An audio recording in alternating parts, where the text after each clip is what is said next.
Welcome to this reflection for Tuesday, the third week of Lent. And pilgrims in the city of Rome today are continuing their 40-day journey through the various churches of that city by stopping today at this church of St. Pudentiana.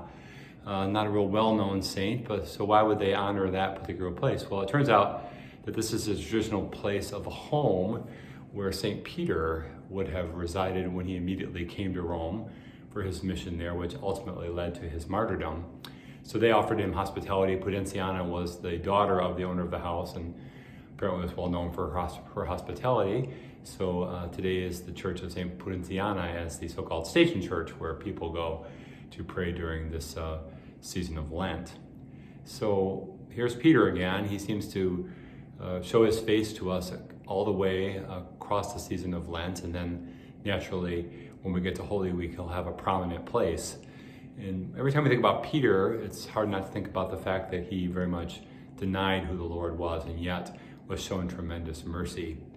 And so the figure of Peter also appears in today's gospel for this third Tuesday of Lent.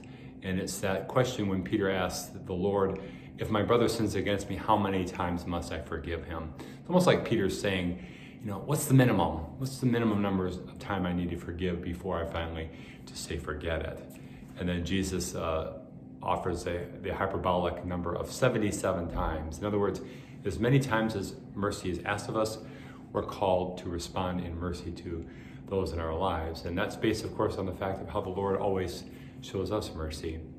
As a confessor, very frequently folks will lament in the confessional that they bring the same things time after time again. I think we all know about that. And that's a reminder to us that no matter how many times we return to the Lord, he shows us mercy. That's what Jesus is trying to convince us over and over again about in our lives. So we're called then, because we have been shown mercy in the gospel, tells us then we are to show mercy to others.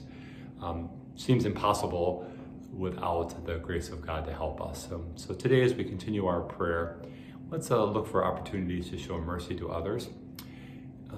We've been created as people who are made for virtue. That means habitual habits of goodness. And so we practice the good virtues and they become stronger in us. So if we practice mercy today in the small things, we'll be ready for the big things when those are required for us. Always rooted in the truth that we had to have been first shown mercy by our Heavenly Father.